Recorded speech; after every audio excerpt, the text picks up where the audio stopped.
دھیان سے جانا بیٹا، فرحت بیگم پریشانی سے بولی۔ ازمیر کے ساتھ اس کی گاڑی میں فرنٹ سیٹ پہ بیٹھتے مہرو کا دل بہت زوروں سے دھڑکا تھا۔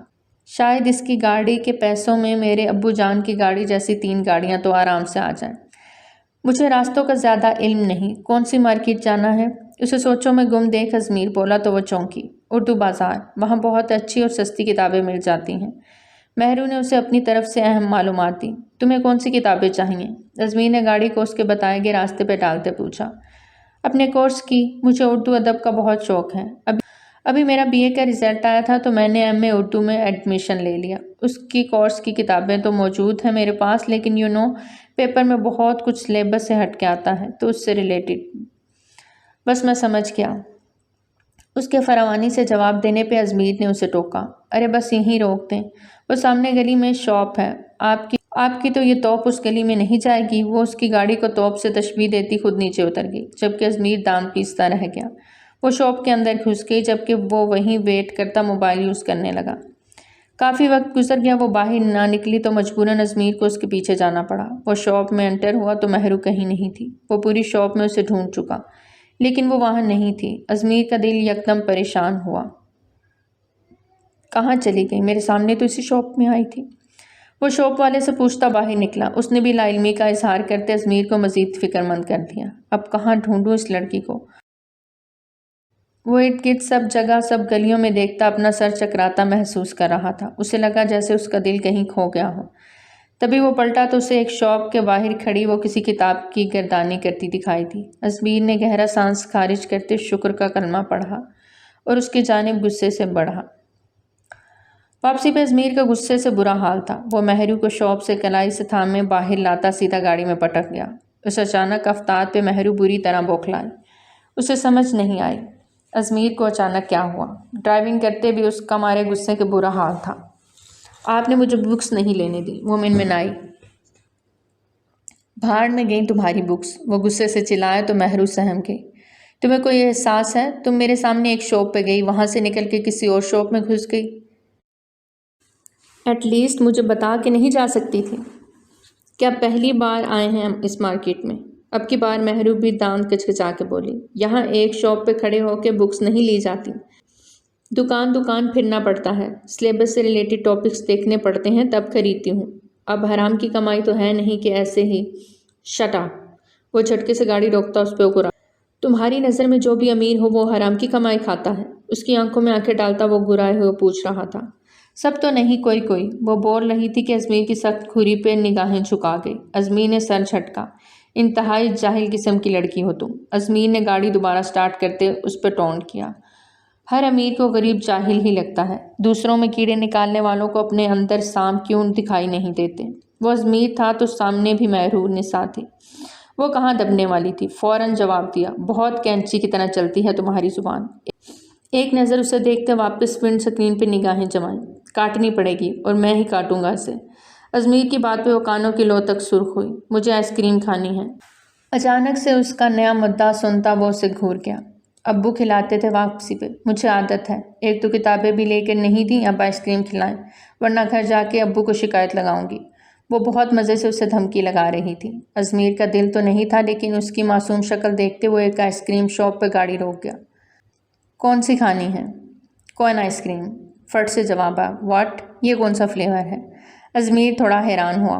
اف، باہر آئیں۔ وہ جھٹ سے باہر نکلتی شاپ والے کو کون آئس کریم کا بولنے لگی۔ انکل، وہ یونیکارن کی طرح اس کی پیاری سی لیئرز بھی بنانا۔ بچوں کی طرح وہ شاپ والے کو بتا رہی تھی اور کچھ ہی منٹوں میں مشین میں اس کی کون آئس کریم بن کے تیار ہوتی اس کے ہاتھوں میں آئی۔ اس کے چہرے پہ بے انتہا خوشی تھی، جیسے بہت بڑی کوئی چیز حاصل کی ہو۔ اس نے آئس کریم کو لبوں سے لگایا، آنکھیں میچ کے اس کا مزہ لینے لگی، جبکہ اس کے گلابی لبوں کو دیکھتے ازمیر کو گلے میں گلٹی ابھر کے معدوم ہوئی۔ اسے گلے میں کانٹے سے چھپنے لگے۔ کیا ہوا، آپ نے نہیں کھانی؟ وہ اسے اپنی طرف دیکھتی آفر کرنے لگی۔ نہیں، تم کھاؤ، گاڑی میں چل کے بیٹھو۔ وہ اپنے جذبات پہ قابو پاتے بالوں میں ہاتھ پھیرتے بولا۔ پاگل ہو گئے ہیں، آپ کی گاڑی گندی ہو جائے گی، یہ پگھل رہی ہے، بعد میں آپ نے مجھے سنانی ہے۔ میری اتنی مہنگی گاڑی گندی کر دی، وہ منہ ٹیڑھا کر کے بولتی ازمیر کو بہت پیاری لگ رہی تھی۔ دور ایک گاڑی آ کے رکی تھی جس میں سے عروج یہ منظر دیکھتی دل و جان سے سلگی تھی۔ آج ہی اس نے ازمیر کو کافی ایک ساتھ پینے کی فرمائش کی تھی، جو اس نے یہ کہہ کر ٹھکرا دیا کہ اسے گھر پہ ضروری کام ہے، اور اس کا ضروری کام دیکھتی وہ پیچو تاب کھاتی رہ گئی۔ ڈرائیور کو گاڑی آگے بڑھانے کا بولتی ان پہ ایک کٹیلی نگاہ ڈالتی وہ آگے بڑھ گئی۔ میں نکاح کے لیے تیار ہوں۔ ارسم نے باپ کو حیران ہی کر دیا۔ تو تم سچ کہہ رہے ہو؟ جی بالکل، ایک دم سچ۔ کب کرنا ہے نکاح؟ آج یا کل؟ وہ ایسے پوچھ رہا تھا جیسے نکاح کرنا 5 منٹ کی بات ہو۔ حوصلہ یار، پہلے مجھے خوش تو ہو لینے دو کہ میرا بیٹا مان گیا ہے۔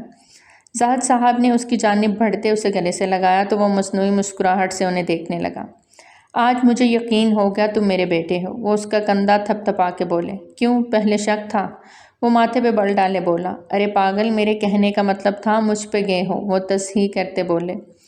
وہ بھول گئے تھے ان کا بیٹا ایک قابل وکیل ہے، بات کی کھال اتارنے کا عادی ہے۔ خیر، میں کل ہی نکاح کا بندوبست کرتا ہوں، اگر ممکن ہو سکے تو عشاء کو شاپنگ پہ لے جاؤ۔ بن ماں باپ کے بچی ہے، اپنی پسند سے شادی کا جوڑا لے لے گی، خوش ہو جائے گی بیچاری۔ ان کے لہجے میں اس غیر لڑکی کے لیے اتنی چاہت دیکھ کر سم جبڑے بھینچ کے رہ گیا۔ دل تو کیا سنا دے، لیکن فی الحال چپ رہا۔ اسے ان کا مقصد جاننا تھا، یہ نکاح کروانا کیوں چاہتے تھے، پر اس کا اپنا دل آ گیا تھا عشاء پر، اس لیے وہ راضی ہو گیا۔ لیکن جتنا وہ اپنے باپ کو جانتا تھا، مخمل میں ٹاٹ کا پیوند کبھی نہیں لگا سکتے تھے۔ ٹھیک ہے، بھیج دیں، میں باہر گاڑی میں ویٹ کر رہا ہوں۔ ان دونوں خالہ بھانجی کو نیچے اترتا دیکھ وہ باپ سے کہتا باہر نکل گیا۔ کچھ ہی دیر میں عشاء بھی اس کی گاڑی میں آ بیٹھی تو ارسم نے بنا اس سے کوئی بات کیے گاڑی آگے بڑھا دی۔ شہر کی سب سے بڑی بوتیک کے باہر گاڑی روکتے اسے لیے وہ اندر داخل ہوا۔ لیڈیز شاپ کیپر کے ساتھ عشاء کو بھیج کر خود موبائل لے کے ایک طرف بیٹھ گیا۔ گاہے بگاہے وہ عشاء کو دیکھنے لگا، جو ہر ڈریس دیکھنے کے بعد نام گردن ہلا رہی تھی۔ یہ مہارانی کو کوئی ڈریس پسند کیوں نہیں آ رہا؟ ارسم ماتھے پہ بل ڈالے بڑبڑایا کہ تبھی کسی لڑکے نے اس کی کلائی تھامی۔ عشاء کے چہرے کا رنگ متغیر ہوا۔ ارسم نے اگلے ہی پل اس لڑکے سے عشاء کی کلائی چھڑوائی۔ وہ شخص ارسم کو دیکھ تھوڑا سٹپٹایا۔ اسے لگا عشاء اکیلی تھی۔ ارسم کے ہاتھ کی گرفت اتنی مضبوط تھی کہ اس شخص کو لگا اس کی کلائی ٹوٹ جائے گی۔ کون ہو تم؟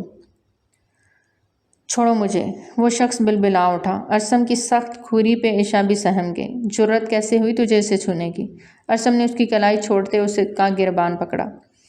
کیوں، بہن لگتی ہے تیری؟ وہ شخص بھی غصے سے پھنکارا۔ بیوی لگتی ہے میری۔ ارسم نے ایک زوردار پنچ اسے مارا اور وہ دور جا گرا۔ کچھ ہی دیر میں وہاں لوگوں کا ہجوم اکٹھا ہو گیا۔ ہاتھا پائی کے دوران وہ شخص مار کھا کے ادموا ہو گیا تھا، جبکہ ارسم کو صرف ایک ہی مکہ لگا تھا منہ پہ۔ اپنے ہونٹوں سے خون صاف کرتا وہ مڑتے ہوئے عشاء کو خونخوار نگاہوں سے دیکھتا اس کی کلائی جکڑے شاپ سے باہر نکل گیا۔ عشاء اس کے ساتھ کھینچتی چلی گئی۔ گاڑی میں پیسنجر سیٹ پہ دھکیلتے خود بھی گاڑی میں بیٹھتا گاڑی کو تیزی سے کٹ کرتے روڈ پہ ڈال گیا۔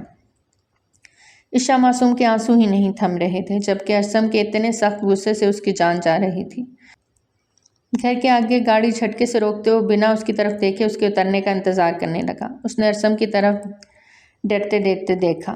ہمارا کوئی قصور نہیں، آصف بھائی جان بوجھ کے ہمارا پیچھا کرتے ہیں، ہمیں تنگ کرتے ہیں۔ وہ روتے ہوئے اپنی صفائی دے رہی تھی۔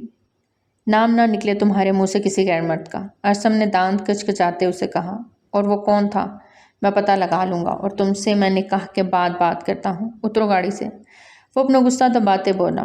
عشاء ڈر کے فوراً گاڑی سے اتر گئی۔ اس کے گیٹ کے اندر جاتے ہی اس نے گاڑی آگے کی طرف بڑھا دی۔ اسے اب عشاء کے بارے میں سب جاننا تھا۔ جو لڑکی پہلی نظر میں اسے بھا گئی تھی اب اسے کسی قیمت پر نہیں چھوڑ سکتا تھا۔ وہ اس وقت کہیں سے بھی پہلے والا ارسم زاہد نہیں لگ رہا تھا، بلکہ ایک جنونی عاشق لگ رہا تھا جس کا سب کچھ صرف عشق ہی تھا۔ سچ کہتے ہیں محبت اچھے اچھوں کی مت مار کے رکھ دیتی ہے۔ آپ کو کل بہت ضروری کام تھا جس کی وجہ سے آپ نے مجھے کافی سے منع کیا تھا، عروج ایک ادا سے بولتے ازمیر کے سامنے چیئر پہ بیٹھی۔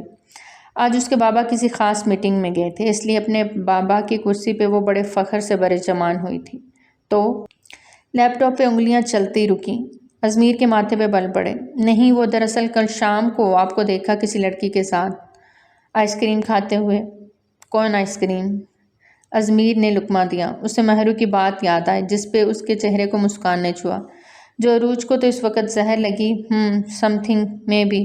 کون تھی وہ لڑکی؟ کوئی ریلیٹیو؟ عروج کے لہجے میں حسرت تھا۔ جی، ازمیر مختصر سا جواب دیتا اب کام وائنڈ اپ کر رہا تھا۔ کافی قریبی ہے وہ؟ عروج کی سوئی ابھی بھی ادھر ہی اٹکی ہوئی تھی۔ جی بہت قریبی، ازمیر نے پر اعتمادی سے جواب دیا۔ ایکسکیوز می، ایکسکیوز یو، وہ اٹھا تھا اور اگلے پل اسے پھر مہرو کے الفاظ یاد آئے۔ ایک گال سے وہ پھر سے مسکرایا۔ شادی کا ارادہ ہے اس سے آپ کا؟ عروج نے تیز لہجے میں پوچھا تو ازمیر کے قدم رکے۔ مہرو کا خوبصورت مسکراتا چہرہ، اس کی کینچی جیسی چلتی تیکھی زبان، کیا کچھ نہ یاد آیا؟ ارادہ ہے تو نہیں لیکن بن بھی سکتا ہے۔ ازمیر ایک آئیبرو اچکاتے بولتا عروج کو آگ لگا کے وہاں سے چلا گیا، جبکہ عروج غصے سے پاگل ہوتی سب کچھ تہس نہس کر کے۔ عشا عمیر بنت عمیر احمد، آپ کا نکاح ارسم زاہد ولد محمد زاہد سے 5 لاکھ سکہ راج الوقت طے پایا ہے، کیا آپ کو یہ نکاح قبول ہے؟ عشا کے ہاتھ پیر کانپ رہے تھے۔ جی قبول ہے۔ مولوی صاحب نے اپنے الفاظ 3 بار دہرائے اور پھر وہی الفاظ ارسم سے بھی بولے۔ اس وقت وہ ہال میں بیٹھے چند لوگوں کی موجودگی میں یہ نکاح کر رہے تھے۔ فی الحال زاہد صاحب نے گھر کے اندر ہی نکاح کروایا تھا، جبکہ ولیمہ بہت دھوم دھام سے کرنے کا ارادہ تھا۔ مبارک ہو بیٹا، زاہد صاحب نے خوشی سے بیٹے کو گلے سے، جبکہ ارسم کی نگاہیں اپنی بیوی عشا پہ تھیں، جو چالیدار گھونگھٹ میں بہت ڈری سہمی بیٹھی تھی۔ وہ اس کے بارے میں سب پتہ لگوا چکا تھا۔ وہ لڑکی واقعی معصوم تھی۔ مجھے وہ شخص ہر حال میں چاہیے۔ ارسم غصے سے فون پہ بھڑکا۔ اس وقت وہ اپنے کمرے کے ٹیرس میں کھڑا فون پہ اپنے دوست سے بات کر رہا تھا۔ تسنیم بیگم کچھ دیر پہلے ہی عشا کو اس کے روم میں چھوڑ کے گئی تھی، لیکن اس کے سخت غصے سے خائف وہ عشا کو سمجھا کے خاموشی سے باہر نکل گئیں۔ عشا تو بس اس اچانک نکاح کے فیصلے کو ہی ابھی تک قبول نہیں کر پا رہی تھی۔ ایک طرف وہ آصف تھا جو اس کے ساتھ بدتمیزی کرتا تھا، اور ایک طرف یہ ارسم جو انتہائی گسیلا انسان تھا، لیکن اس کی سرپرست اس کی خالہ نے ارسم کو اس کے لیے چنا تھا تو یقیناً وہ بہتر تھا۔ گھٹنوں کے گرد بازو لپیٹے وہ ٹیرس پہ موجود اپنے مجازی خدا کی موجودگی کو مسلسل محسوس کرتے لرز رہی تھی۔ اس کے ہاتھ پیر ٹھنڈے ہو رہے تھے۔ روم میں اے سی بھی فل سپیڈ پہ تھا، پورا کمرہ کھنکی سے بھر گیا تھا، لیکن اتنا وقت گزر جانے کے باوجود بھی ارسم ابھی تک روم میں نہیں آیا تھا۔ اس نے سر گھٹنوں کے اوپر رکھے اپنے دماغ کو خالی کر دیا۔ آنکھیں میچنے کے تبھی ارسم کمرے میں داخل ہوا۔ بیڈ پہ سفید دلہن کے لباس میں اس سجی سنوری لڑکی کو دیکھ ایک پل کو وہ مبہوت رہ گیا۔ دل نے ایک بیٹ مس کی۔ وہ موبائل کو ایک طرف رکھتا اس کے قریب جا کھڑا ہوا۔ وہ بلیک پینٹ اور وائٹ شرٹ میں تھا، جس میں وہ نک سک سا تیار بہت گریسفل لگ رہا تھا۔ جینٹس پرفیوم کی خوشبو ناک کے نتنوں سے ٹکرائی تو عشا نے جھٹ سے آنکھیں کھولیں۔ اپنے سر پہ کھڑے ارسم کو دیکھ اس کے اوسان خطا ہوئے، چہرے پہ ہوائیاں اڑیں، اور ارسم کو اس کا ڈرنا ہی اچھا نہیں لگ رہا تھا۔ تمہارے ساتھ کوئی مسئلہ ہے کیا؟ ارسم نے ویسٹ پہ ہاتھ رکھ کے مصنوعی خفگی سے پوچھا۔ عشا نے نفی میں سر ہلایا، پھر اسبات میں، کیا ہوا تمہیں؟ اتنی سہمی ہوئی کیوں ہو؟ ارسم نے جھک کے اس کے ماتھے کو چھوتے پوچھا تو وہ مزید خوف کھا کے پیچھے ہٹی۔ مجھ سے ڈر کیوں رہی ہو؟ ارسم نے خود پہ ضبط کیا، اب کی بار نرم لہجے میں پوچھا۔ آپ پلیز دور رہیں ہم سے، ہمیں آپ کے چھونے سے ڈر لگتا ہے۔ وہ بچوں کی طرح بیک گراؤنڈ کے ساتھ لگتی منمنائی۔ ارسم کی یہیں بس ہوئی، کھینچ کے اسے اپنے قریب کیا۔ شوہر ہوں تمہارا تو مجھے آج اس خاص رات میں خود کو چھونے سے کیسے روک سکتی ہو؟ وہ دھیمی آواز میں گرایا۔ روکا تو نہیں، ریکویسٹ کی ہے، وہ جلدی سے بولی۔ کیوں؟ تمہاری خالہ نے صرف نکاح کا بتایا ہے تمہیں؟ آج رات کے خاص تقاضوں کا نہیں بتایا۔ ارسم کی معنی خیز بات پہ عشا کے چہرے کا رنگ انتہائی گلال چھلکنے لگا۔ ارسم کے چہرے پہ ایک مسکان نے احاطہ کیا۔ مطلب میری بیوی کو آج رات کی اہمیت کا پتہ ہے۔ پلیز ارسم، آپ ہمیں تھوڑا وقت دیں، وہ منمناتے بولی۔ کس چیز کا وقت؟ ارسم کے ماتھے پہ بل پڑے۔ اپنے منہ سے اب مزید کچھ نکالنے کی ہمت عشا میں نہ ہوئی۔ اپنی بھاری پلکیں وہ جھکا گئی، جبکہ ارسم نے اسے جھٹکے سے پیچھے بستر پہ گرایا اور عشا کو حواس باختہ کر گیا۔ نہیں پلیز، آپ میرے پاس نہیں آنا، وہ یکدم پینک ہونے لگی۔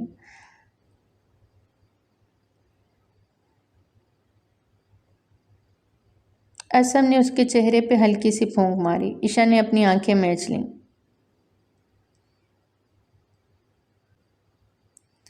سنڈریلا، مجھ سے ڈر کیوں رہی ہو؟ جسٹ لک ایٹ می، کوئی تکلیف نہیں پہنچاؤں گا، وہ اس کے گالوں کو چھوتے ہوئے مخمور لہجے میں بولا۔ سچ میں؟ وہ بے یقینی سے آنکھیں کھولے اسے دیکھنے لگی۔ سچ میں، صرف پیار کروں گا۔ وہ اسے دھیرے دھیرے اپنے قریب کر رہا تھا۔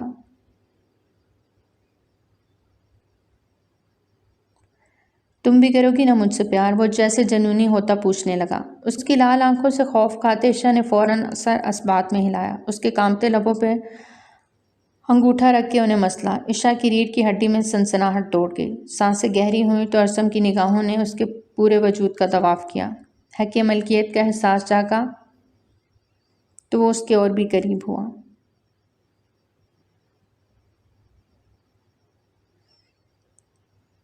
وہ پھر سے پینک ہونے لگی۔ ارسم نے اس پہ اپنی گرفت مضبوط کی۔ وہ سمجھ گیا تھا کہ وہ اس کے لمس سے گھبرا رہی ہے، لیکن اب ایک پل بھی وہ اس کے بنا نہیں رہ سکتا۔ اسے اپنانا اور اس کی روح میں سمانا چاہتا تھا۔ ذرا سا پیچھے ہٹا تو وہ گھبرائی آنکھوں سے اسے ہی دیکھ رہی تھی۔ ارسم نے اس کے ماتھے پہ لب رکھتے، اس کے دوپٹے اور زیور کو اتارتے ایک طرف رکھتے اسے خود سے قریب کیا۔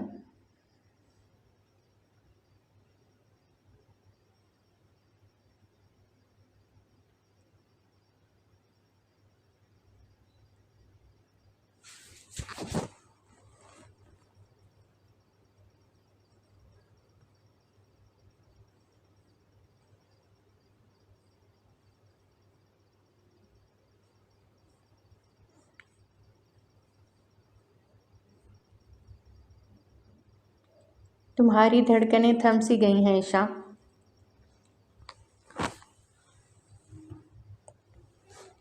مجھے ان دھڑکنوں میں اپنا نام سننا ہے، صرف ارسم پکارے۔ وہ اس کی دھڑکنوں کو محسوس کرتے ہوئے بولا۔ اس کی اس قدر دیوانگی اور جنون دیکھتی عشا کے اوسان خطا ہونے لگے۔ وہ جنون بن کے اس پہ اپنی محبتیں برسانے لگا۔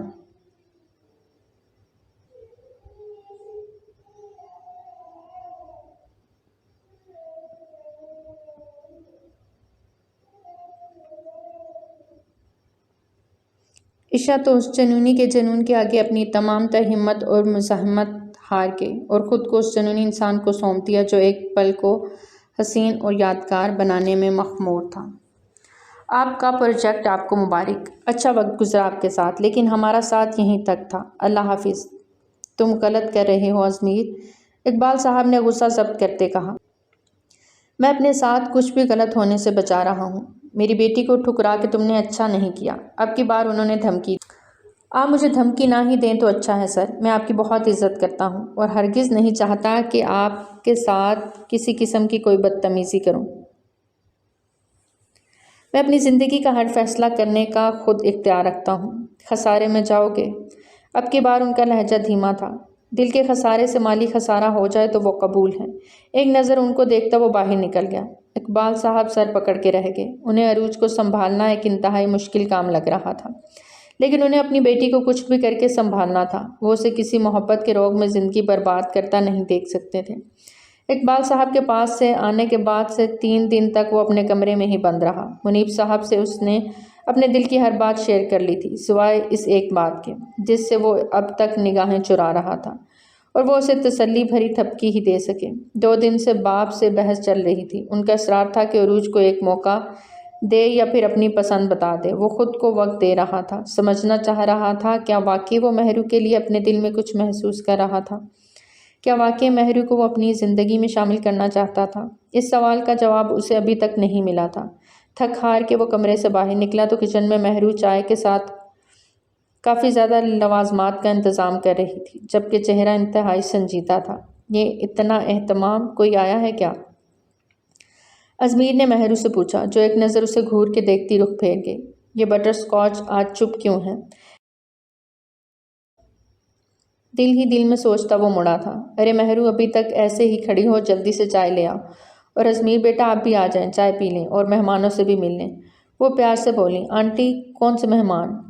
ارے وہ میری دوست ہے نا زوبیا، وہ اور اس کے شوہر آئے ہیں اپنے اکلوتے بیٹے کے ساتھ۔ حال ہی میں ان کا بیٹا کینیڈا سے آیا ہے، بہت سلجھا بچہ ہے۔ اپنے بیٹے کے رشتے کے لیے وہ مہرو۔ پلیز پھوپھو، ازمیر کا دل جیسے کسی نے نکال لیا ہو، آپ انہیں منع کر دیں، بچوں کی طرح تیز لہجے میں بولا۔ مہرو اور فرحت بیگم نے ایک دوسرے کو حیرت سے دیکھا۔ پلیز پھوپھو، آپ انہیں مہرو کا رشتہ نہیں دیں گی، بلکہ مہرو ان کے سامنے ہی نہیں جائے گی۔ وہ ان کے ہاتھ تھامے محبت سے بولا۔ لیکن بیٹا، یہ سب کیا میں آپ کا بیٹا نہیں؟ کیا میں آپ کو عزیز نہیں؟ اب وہ معصوم بنتا انہیں ایموشنل کرنے لگا۔ عزیز ہو میری جان، سب سے زیادہ عزیز ہو، پر بیٹا ابھی تو مہرو کو چائے لے کے جانے دو، وہ بشیرہ ہے نا، اسے کہیں چائے لے جائے۔ میں نہیں چاہتا کسی نامحرم کے سامنے میری مہرو جائے، آپ پلیز منع کر دیں انہیں۔ ازمیر کی باتوں پہ فرحت بیگم پریشان ہوتی باہر چلی گئی، جبکہ مہرو کمر پہ ہاتھ باندھے ازمیر کو گھورنے لگی۔ یہ سب کیا کہہ رہے تھے آپ؟ کیوں تم نے کچھ نہیں سنا؟ وہ اس کے پاس ہوتا شرارت سے بولا۔ آپ کچھ زیادہ ہی نہیں حق جتا رہے، جبکہ آپ کو پتہ ہے ہمارے سٹیٹس میں زمین آسمان کا فرق ہے، اور آپ کی والدہ۔ مومانی جان بولا کرو۔ ازمیر نے اسے گہری نگاہوں سے دیکھتے تصحیح کی۔ بچپن میں بولا تھا ایک بار تو تھپڑ پڑا تھا، دوبارہ تھپڑ کھانے کا شوق نہیں۔ وہ منہ بنا کے بولی، چلو پھر ساسو ماں کہہ دیا کرنا۔ اس کی بات پہ ازمیر نے لب بھینچے تھے۔ وہ خود بھی دل سے شرمندہ تھا جو اپنی اکلوتی پھپھو کے ساتھ کبھی تعلق نہ رکھا۔ آپ مذاق اچھا کر لیتے ہیں، بہت اچھا سینس آف ہیومر ہے آپ کا، مہرو نے مذاق اڑاتے مسکرا کے کہا تو ازمیر نے اسے کلائی سے تھامے اپنی اور کھینچا۔ میرا رومانس کا سینس بھی بہت اچھا ہے، اور یہ بات بھی تم بہت جلد کہو گی میر جانم۔ سرگوشی کرتے وہ ایک آنکھ ونک کرتا وہاں سے دروازے کی جانب بڑھا کہ پھر سے پلٹا۔ ان مہمانوں کے سامنے نہیں جانا، ورنہ کیا؟ وہ اس کی بات پہ پھر سے گھوری، ورنہ ٹانگیں توڑ دوں گا تمہاری۔ وہ آنکھیں نکالتا اسے اچھے سے اپنا حق سمجھا گیا۔ منیب صاحب سے مہرو کے لیے اپنی پسندیدگی کا صاف اظہار کرنے کے بعد وہ ان سے وعدہ لیتا واپس جہاں اسے اپنے گھر والوں کو منانا تھا۔ اس کے بابا اس سے وقتی طور پہ تو ناراض تھے، لیکن بہن کی بیٹی کے لیے وہ بھی نہ انکار کر سکے، جبکہ ماما کسی صورت راضی نہ ہو رہی تھی۔ مجھے پتا ہوتا یہ وہاں پروجیکٹ کی بجائے لڑکی پسند کر کے آ جائے گا تو میں اسے ہرگز ان کنگلوں کے گھر نہ بھیجتی۔ ماما پلیز، پھپھو ہیں وہ میری، اور بہت اچھے ہیں، وہ عزت دار اور شریف ہیں۔ ہاں دیکھ لی ان کی شرافت بیٹی کو پیش کر کے۔ ماما، اب کی بار ازمیر کی آواز اونچی تھی، یہ میری منشا ہے، مجھے مہرو پسند ہے، جبکہ وہ تو اب بھی راضی نہیں۔ انہوں نے صاف شرط رکھی ہے کہ اگر آپ اپنی خوشی سے اس رشتے کے لیے راضی ہوں گی تب ہی وہ مہرو کا رشتہ دیں گے، ورنہ کیا؟ ارسلان صاحب کے ماتھے پہ بل پڑے۔ ورنہ وہ مجھے خالی ہاتھ لوٹا دیں گے۔ ازمیر افسردہ ہوا۔ اچھی بات ہے، کچھ تو سمجھداری کا ثبوت دیا، نازیہ بیگم نے منہ بناتے کہا۔ ماما جیسے آپ کی مرضی، لیکن ایک بات طے ہے، شادی کروں گا تو صرف مہرو سے، ورنہ کسی سے نہیں۔ وہ اپنا فیصلہ سناتا چلا گیا۔ نازیہ فضول کی ضد چھوڑ دو، اگر بڑے بیٹے کی پسند کو فوقیت دے سکتی ہو تو چھوٹے بیٹے کے ساتھ ضد کیوں؟ آپ جانتے ہیں وہ کم حیثیت ہیں۔ وہ اپنا نقطہ نظریہ رکھنے لگیں۔ بس کر دو یار، یہ دولت، یہ جائیداد، کے رتبہ کس کام کا جب اپنے ہی ساتھ نہ ہوں؟ اتنے عرصے سے آپ انہیں غریبی کی سزا دیتی آئی ہیں، لیکن ایک بات یاد رکھیں، میری بہن اور بہنوئی بہت خوددار ہے۔ میں نے بہت دفعہ انہیں بہت ساری آفرز کی جو آپ نہیں جانتی، اور اگر وہ مان لیتے تو شاید آج ہمارے جیسے ہی ہوتے۔ خوددار لوگ اس دنیا میں ناپید ہو چکے ہیں۔ نازیہ، مجھے فخر ہے میرے بیٹے نے ایک خوددار فیملی کا انتخاب کیا ہے۔ ارسلان صاحب کی باتیں نازیہ کے دل پہ لگیں، اور پھر وہ اپنے بیٹے کی خوشی کی خاطر اس رشتے کے لیے راضی ہو گئی۔ ارسلان صاحب اس رشتے سے بہت خوش تھے۔ رشتہ ہو جانے کے ایک ہفتے بعد ہی رخصتی کی ڈیٹ فکس کر دی گئی۔ ازمیر کے بڑے بھائی کے ساتھ ہی ازمیر کی شادی کی ڈیٹ بھی رکھی گئی۔ مہرو کو یہ سب ایک خواب سا لگ رہا تھا، اور ازمیر کو شوہر کے روپ میں سوچتے اس کے دل کی دھڑکن ویسے ہی ان دنوں بڑھتی جا رہی تھی۔ ازمیر اسے 2 سے 3 بار کال بھی کر چکا تھا، لیکن وہ اٹھاتی ہی نہیں تھی۔ ازمیر بھی اب اسے رخصتی کے بعد اچھے سے ملنے کا ارادہ رکھتا تھا۔ آصف کو اپنے دوست پولیس آفیسر سے اچھے سے سبق سکھانے کے بعد آج وہ عشاء کے ساتھ ہنی مون کا پلان بناتے اب زاہد صاحب کو انفارم کر رہا تھا۔ وہ تو بہت خوش ہوئے، لیکن تسنیم بیگم کا موڈ تھوڑا آف ہو گیا۔ ابھی اتنی بھی کیا جلتی ہے، 2-3 دن تو ہوئے ہیں شادی کو۔ آپ سے کس نے مشورہ مانگا؟ ارسم نے منہ بنا کے کہا۔ ارسم، زاہد صاحب نے ٹوکا۔ بابا، میں نہیں چاہتا کوئی بھی میرے کسی معاملے میں انٹرفیئر کرے۔ میں اپنی زندگی اپنے اصولوں پہ جیتا ہوں، اس لیے نو ڈسٹربنس۔ وہ کھانے کی ٹیبل سے اٹھ گیا اور عشاء کو روم میں آنے کا اشارہ کیا۔ وہ اس کے اشارے کو اچھے سے سمجھ گئی تھی۔ 2 دنوں میں ہی اس نے عشاء کو اپنے پیار کے رنگ میں رنگ لیا تھا۔ وہ بھی خاموشی سے اٹھتے ارسم کے پیچھے کمرے کی جانب بڑھی۔ کمرے میں داخل ہوئے ارسم نے جھٹ سے دروازہ لاک کرتے اسے خود سے قریب کیا۔ وہ بری طرح بوکھلائی، لیکن ارسم کی گرفت اپنی جانب پہ بہت مضبوط تھی۔ مہرو گھونگھٹ نکالے اس بڑے سے کمرے میں ازمیر کی سیج پہ سجی سنوری بیٹھی تھی۔ دل اتنا زوروں سے دھڑک رہا تھا کہ بارات سے لے کے رخصتی تک ازمیر بہت سنجیدہ رہا۔ اور اس کی سنجیدگی اس کی ناراضی سے مشروط کرتی مہرو کو کچھ ڈر بھی لگ رہا تھا۔ دروازے کے کھلنے کی آواز پہ مہرو چوکنا ہوئی۔ کوئی چلتا ہوا اس کے قریب آیا تھا۔ دھیرے سے اس کے سامنے بیٹھتے اس کا گھونگھٹ الٹا۔ مہرو نے ایک پل کو ازمیر کی لوت دیتی آنکھوں کو دیکھا، لیکن اگلے ہی پل پلکیں جھکا گئی۔ کیا ہوا؟ میری بٹر سکاچ آج چپ کیوں ہے؟ اس کے اتنے نارمل سے انداز پہ بولنے پہ مہرو کو حوصلہ ہوا۔ مجھے لگا آپ ناراض ہیں مجھ سے، وہ دھیمی آواز میں بولی۔ ناراض تو ہوں یار، تم فون کیوں نہیں اٹھاتی تھی؟ کیا بہت بھاری تھا؟ اس طرح تو تمہاری زبان کینچی کی طرح چلتی ہے، فون نہیں اٹھا سکتی تھی؟ آپ مجھے شادی کی پہلی رات ہی ڈانٹ رہے ہیں۔ مہرو نے منہ بنایا۔ تو اور کیا کروں؟ پیار کرنے دو گی؟ 1 منٹ اتنا کہتے ازمیر آگے جھک کے اس کے گال پہ کس کرنے لگا تو اس کا پورا جسم میں جیسے سپارک ہوا۔ کیا ارادہ ہے پھر؟ آج رات باتیں کریں یا پھر پیار؟ باتیں ٹھیک ہے، مہرو نے جھٹ سے کہا، لیکن مجھے تو تمہیں ہر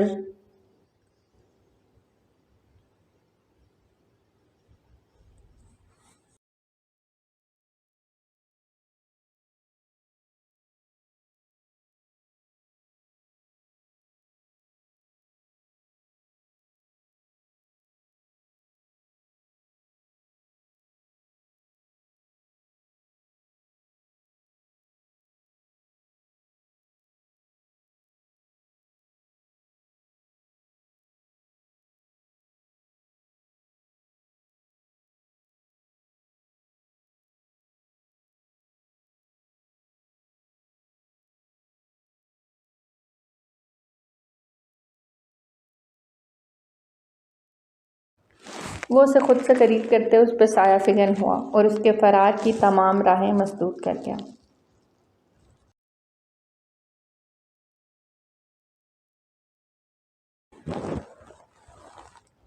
تو کیسی لگی آپ کو ہماری آج کی کہانی؟ کمنٹ سیکشن میں اپنی قیمتی رائے کا اظہار ضرور کریں۔ بہت جلد ملتے ہیں ایک نئی کہانی کے ساتھ۔ ٹل دین ٹیک کیئر۔ اللہ حافظ۔